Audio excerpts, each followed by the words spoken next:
जादुई दरवाज़ा। बहुत पुराने समय की बात है। किशनपुर नाम का एक छोटा सा गांव था। उसी गांव में मोहन नाम का एक व्यक्ति अपने एक छोटे से परिवार के साथ रहता था। मोहन बहुत ही गरीब परिवार से था।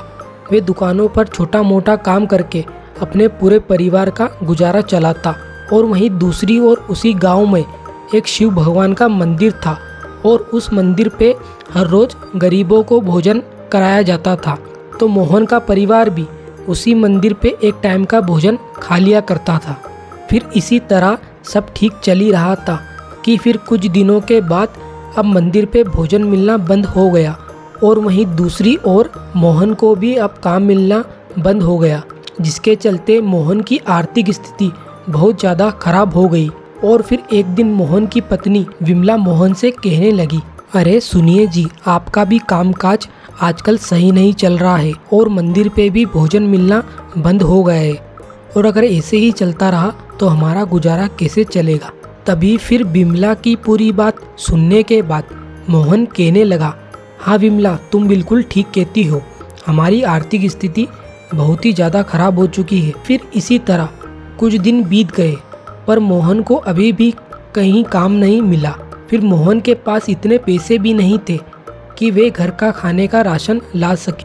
तभी फिर मोहन की पत्नी एक दिन मोहन से कहने लगी, अरे सुनिए जी, पूरे 2 दिन बीत गए पर घर में किसी ने अभी तक अन्न का दाना तक नहीं खाया और बच्चों की भी भूख के मारे बड़ी हालत ख़राब है और अगर ऐसे ही चलता रहा तो फिर कैसे काम चलेगा। और आप एक काम कीजिए, जल्दी से कुछ ना कुछ बाज़ार से खाने को लेकर आइए, बहुत हालत ख़राब हो रही है भूख के मारे सब। तभी पत्नी की पूरी बात सुनने के बाद मोहन कहने लगा, अरे विमला, मैं क्या करूं, मैं खुद मजबूर हूं।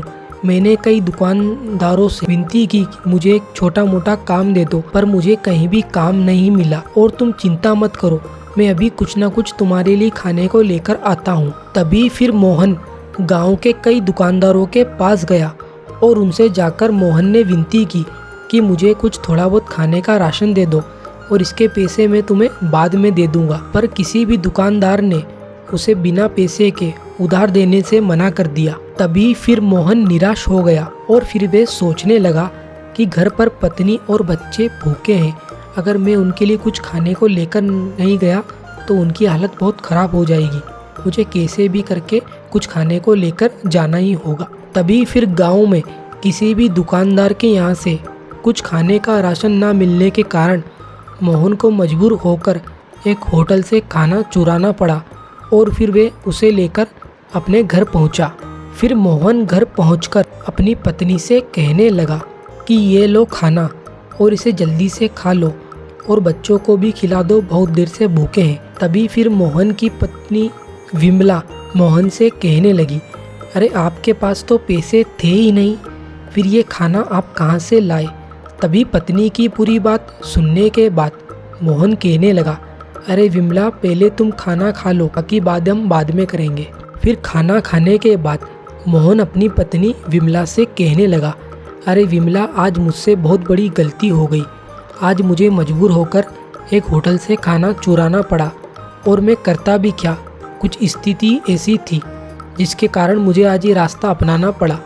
तभी फिर मोहन की पूरी बात सुनने के बाद उसकी पत्नी विमला कहने लगी, अरे ये आपने बहुत बड़ा पाप किया है, आपको ऐसा नहीं करना चाहिए था। तभी पत्नी की पूरी बात सुनने के बाद मोहन कहने लगा, अरे मैं क्या करूं, मैं खुद मजबूर था और मजबूर होकर मुझे आज ये रास्ता अपनाना पड़ा और अब मैंने तय किया है कि जब तक मुझे कोई काम नहीं मिल जाता तब तक हमें ऐसे ही काम चलाना पड़ेगा। फिर मोहन कुछ दिनों तक इसी तरह हर रोज कई दुकानों पर चोरी करता रहा। फिर एक दिन जब मोहन दुकान से चोरी करके भाग रहा था तभी उसे दुकानदार ने पकड़ लिया और वह दुकानदार मोहन से कहने लगा कि आखिरकार आज तू मेरे हाथ आ ही गया और आज तुझे मैं पकड़कर गांव के जमींदार साहब के पास लेकर जाऊंगा, वही तुझे सजा देंगे। तभी फिर दुकानदार और मोहन गांव के जमींदार के पास पहुंचे और फिर जमींदार साहब के पास पहुंचने के बाद दुकानदार ने उन्हें पूरी बात बताई। फिर दुकानदार की पूरी बात सुनने के बाद जमींदार साहब मोहन से कहने लगे कि मोहन, तुमने इस गांव की कई दुकानों पर चोरी की है, इसलिए सभी गांव वालों ने मिलकर यह फैसला किया है कि तुम्हें यह गांव हमेशा हमेशा के लिए छोड़कर जाना होगा। तभी जमींदार साहब की पूरी बात सुनने के बाद मोहन कहने लगा, अरे जमींदार साहब, मुझे माफ़ कर दीजिए और मुझसे जो गलती हुई है उसके लिए मैं आपसे माफ़ी मांगता हूँ, और आखिर में गांव छोड़कर जाऊँगा कहाँ। तभी फिर जमींदार साहब कहने लगे, हमें वो सब नहीं पता, तुम्हें बस गांव छोड़कर जाना होगा, मतलब जाना होगा। तभी फिर अगले ही दिन मोहन अपनी पत्नी और बच्चों को लेकर गांव से चला गया, और फिर वे रास्ते में चलती समय एक जगह रुक गया, और फिर वे अपनी पत्नी विमला से कहने लगा कि विमला, हम एक काम करते हैं, हम कुछ दिन जंगल में ही रुक जाते हैं, इसके बाद हम फिर वापस अपने गांव चलेंगे, तक गांव में यह मामला शांत हो जाएगा, उसके बाद हम वापस गांव चले जाएंगे। और फिर मोहन और उसका पूरा परिवार वहीं जंगल में रुक गया। फिर मोहन ने जंगल में लकड़ियों की एक झोपड़ी बनाई और फिर वे उसमें रहने लगे। और फिर कुछ दिनों तक मोहन और उसका पूरा परिवार वहीं जंगल में रहे, और वे जंगल से फल को तोड़कर खा लिया करते थे। इस तरह उनका गुजारा हो जाया करता था।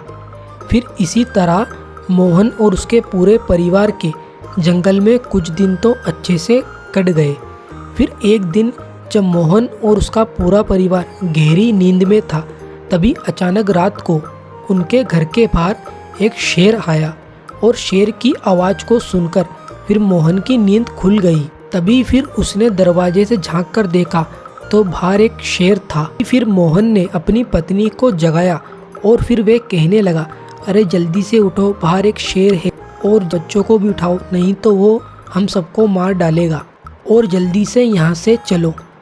और फिर मोहन और उसका पूरा परिवार शेर से बचने के लिए वे जंगल से थोड़ा और आगे चले गए।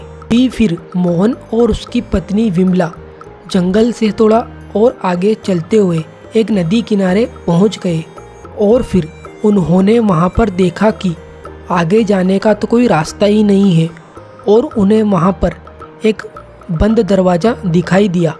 तभी उसे देखकर मोहन अपनी पत्नी विमला से कहने लगा, अरे विमला, हम एक काम करते हैं, हम इस दरवाजे के अंदर चले जाते हैं, और इस दरवाजे के अंदर शेर नहीं आ सकता है, इसलिए हम कुछ देर यहीं रुक जाते हैं। फिर मोहन और उसकी पत्नी विमला उस बंद दरवाजे के अंदर चले गए, और वह दरवाज़ा एक जादुई दरवाज़ा था।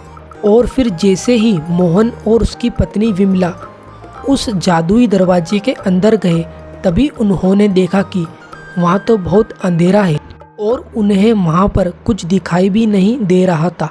फिर कुछ समय के बाद जब शेर वहाँ से चला गया, तो फिर वे दोनों वहाँ से बाहर आए। तभी फिर मोहन और उसकी पत्नी जैसे ही उस जादुई दरवाजे से बाहर आए, तभी उन्हें सब कुछ बदला बदला सा दिखाई दे रहा था। और फिर मोहन अपनी पत्नी विमला से कहने लगा, अरे विमला, अब हमारा जंगल में इस तरह रहना ठीक नहीं है, हमें वापस अपने गांव लौट जाना चाहिए। तभी मोहन की पूरी बात सुनने के बाद उसकी पत्नी विमला कहने लगी, हम गांव तो चले जाएंगे, पर क्या गांव के लोग हमें स्वीकार करेंगे?